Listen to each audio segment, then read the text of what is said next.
ಇದೇನು ಹಾಡು ಕೇಳಿಸ್ತಾ ಇದೆ ಆಸಿಯಾ? ಇದು ಕಸ ಕೊಂಡೊಯ್ಯಲು ಕಸದ ಗಾಡಿ ಬಂದಿದೆ ಸಮನ್. ಹೌದಾ? ನಮ್ಮ ಪರಿಸರವನ್ನು ಸ್ವಚ್ಛಗೊಳಿಸುವುದು ನಮ್ಮ ಕರ್ತವ್ಯ. ಪರಿಸರ ಸ್ವಚ್ಛತೆಯನ್ನು ದೃಶ್ಯ ರೂಪದಲ್ಲಿ ತಮ್ಮ ಮುಂದೆ ನಮ್ಮ 6ನೇ ತರಗತಿಯ ವಿದ್ಯಾರ್ಥಿಗಳು ಪ್ರದರ್ಶಿಸಲಿದ್ದಾರೆ.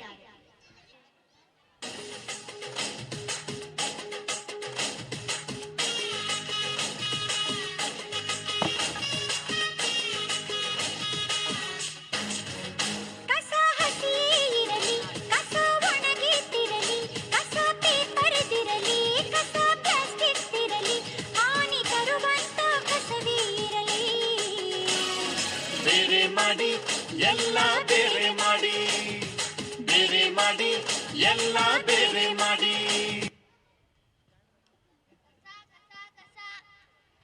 ಹಸಿ ಕಸ ಮತ್ತು ಒಣಕಸವನ್ನು ಬೇರ್ಪಡಿಸಿ ತರಬೇಕು.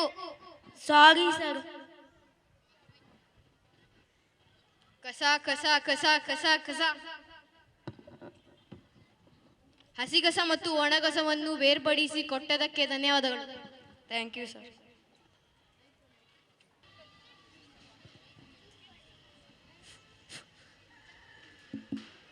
ನೀರಿನ ಬಾಟಲ್ ಒಣ ಕಸ.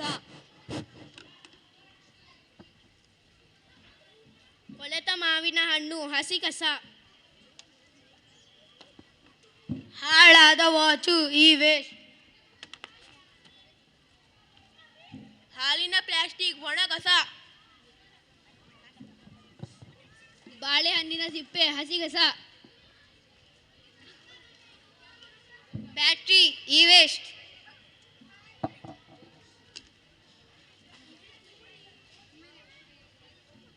ಪೇಪರ್ ಚೂರು ಒಣ ಕಸ. ಮೀನಿನ ಮುಳ್ಳು ಹಸಿ ಕಸ. ಬಲ್ಬ್ ಈ ವೇಸ್ಟ್.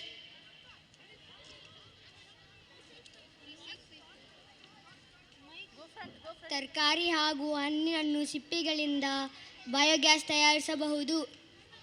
ತ್ಯಾಜ್ಯ ವಸ್ತುಗಳ ನಿರ್ವಹಣೆಯಿಂದ ರೀಸೈಕ್ಲಿಂಗ್ ಮಾಡಬಹುದು. ಬೇಡವಾಗಿರುವಂತಹ ಗಾಜಿನ ತುಂಡುಗಳಿಂದ ಅಲಂಕಾರಿಕ ವಸ್ತುಗಳನ್ನು ತಯಾರಿಸಬಹುದು. ಹಳೆಯ ರಟ್ಟು ಹಾಗೂ ಪೇಪರ್ಗಳಿಂದ ಹೊಸ ಟಿಶ್ಯೂ ಮತ್ತು ಪೇಪರ್ ಮಾಡಬಹುದು. ತ್ಯಾಜ್ಯವನ್ನು ಸರಿಯಾಗಿ ವಿಲೇವಾರಿ ಮಾಡಿದ್ದರೆ ರೋಗವನ್ನು ತಡೆಗಟ್ಟಬಹುದು.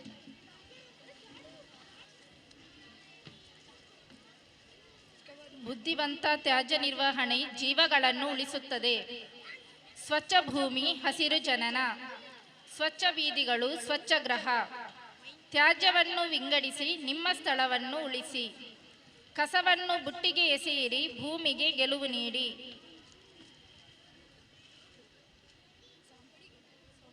ಬನ್ನಿ ಎಲ್ಲರೂ ಬನ್ನಿ, ನಮ್ಮ ಸ್ವಚ್ಛತೆಯನ್ನು ಕಾಪಾಡಲು ಬನ್ನಿ.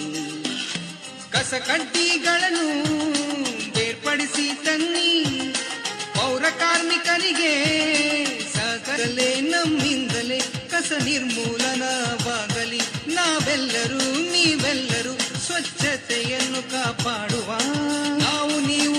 ಬನ್ನಿ ಬನ್ನಿ ಎಲ್ಲರೂ ಬನ್ನಿ, ನಮ್ಮ ಸ್ವಚ್ಛತೆಯನ್ನು ಕಾಪಾಡಲು ಬನ್ನಿ.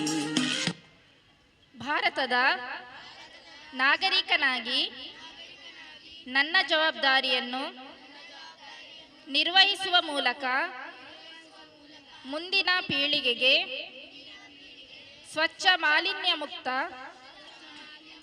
ಪರಿಸರವನ್ನು ಬುನಾದಿಯಾಗಿ ನೀಡುತ್ತೇನೆ ಎಂದು ಪ್ರತಿಜ್ಞೆ ಸ್ವೀಕರಿಸುತ್ತೇನೆ. ನಮ್ಮ ಪೌರ ಕಾರ್ಮಿಕರಿಗೆ ನಮ್ಮ ಕಡೆಯಿಂದ ಒಂದು ದೊಡ್ಡ ಸೆಲ್ಯೂಟ್. ಧನ್ಯವಾದಗಳು.